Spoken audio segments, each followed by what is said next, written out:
नमस्कार। आज आपके समक्ष प्रस्तुत करता हूँ स्वरचित एक कविता जिसका शीर्षक है सत्ता के नशे में मदहोश न हो। ये इंसान के लिए एक इंसान जो सत्ता मद में, पद मद में, जाति, तन मन धन और इत्यादि में जो गरूर अहंकार, ज्ञान के अहंकार में ग्रसित होकर दूसरे जीवों को जीव नहीं समझता है, दूसरे इंसानों को इंसान नहीं समझता है।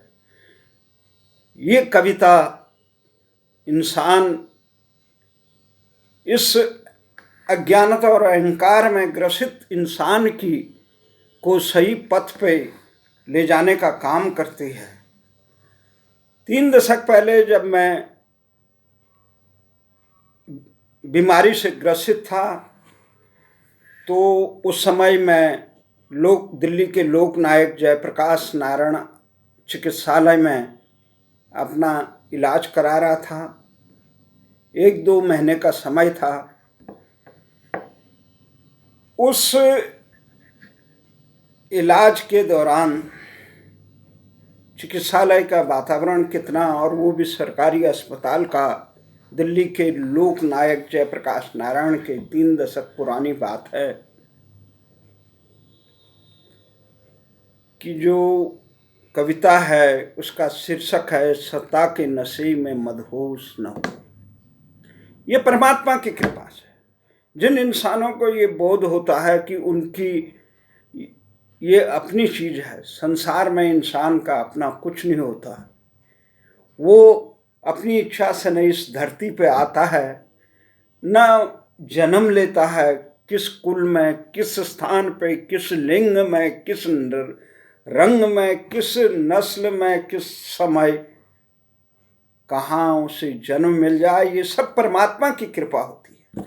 और परमात्मा की कृपा पर अपना अहंकार रखने वाले हमेशा दुखी रहते हैं।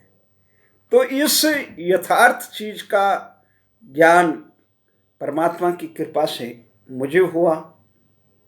3 दशक पहले जीवन के संघर्षों के पथ पर चलते हुए परमात्मा, उस समय भाषा आंदोलन का एक सिपाही था और उस समय शरीर में आदि व्याधि चलती रहती है।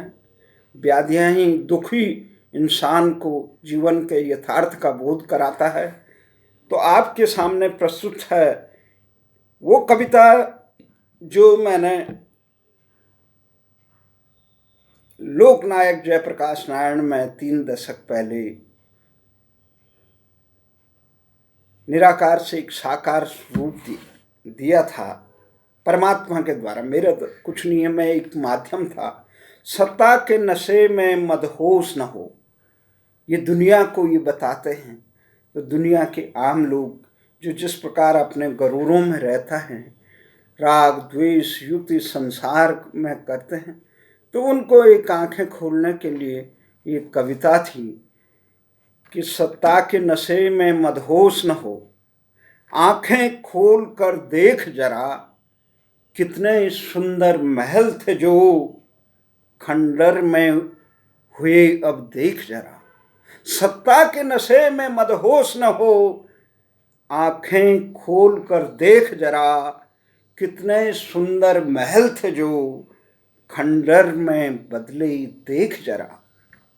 मिट्टी में मिले तख्ताज यहाँ, मिट्टी में मिले तख्ताज यहाँ, वक्त की जरा सी थपेड़ों से। मिट्टी में मिले तख्ताज यहाँ, वक्त की जरा सी थपेड़ों से, हड्डी तक उनकी खाक में मिली, हड्डी तक उनकी खाक में मिली, जो खुद को भूपति कहते थे। गर्व से जिनका मस्तक भी, जो कहते हैं कभी झुकता ही नहीं। गर्व से जिनका मस्तक भी, जो कहते थे कभी झुकता ही नहीं, लाश उन्हीं की लावारिस बन, चील कवों का भोग बनी।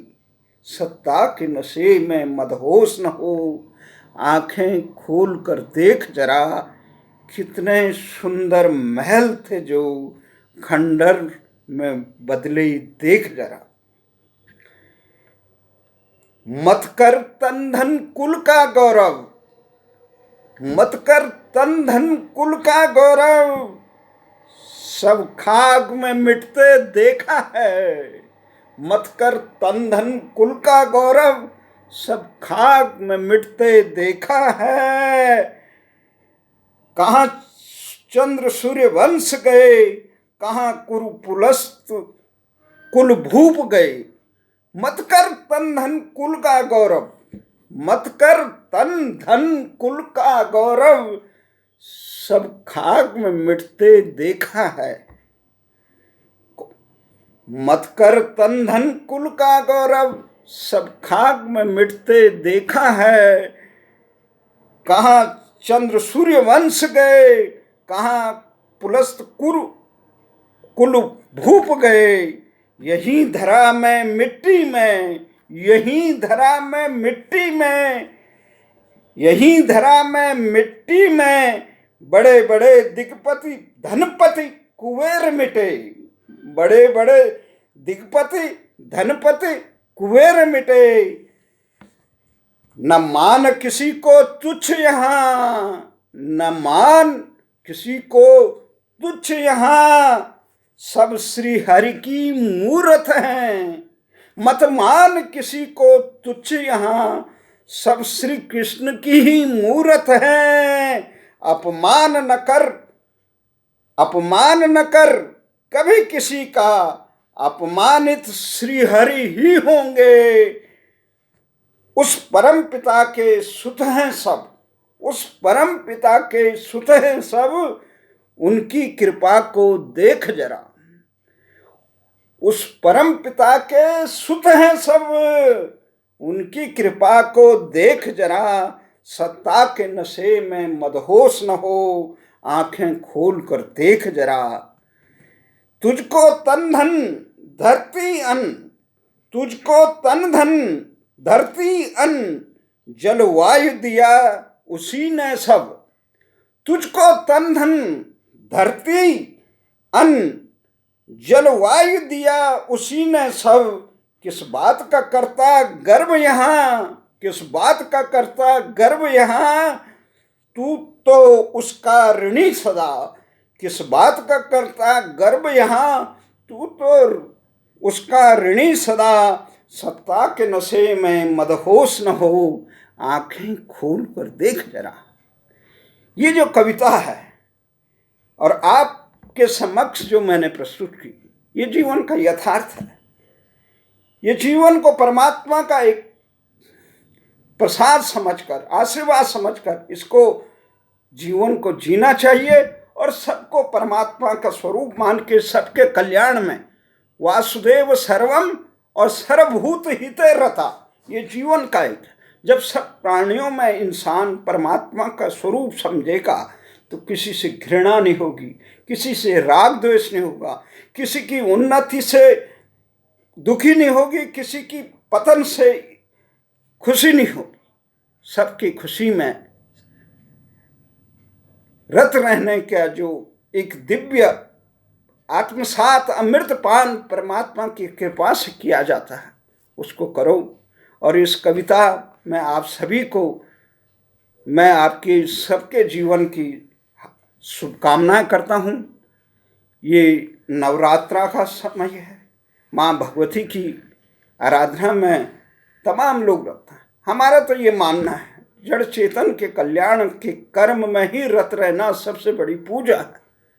इस सृष्टि को जो परमात्मा ने ये सृष्टि बनाई है, इस सृष्टि को और सुंदर बनाने में अपना योगदान दो।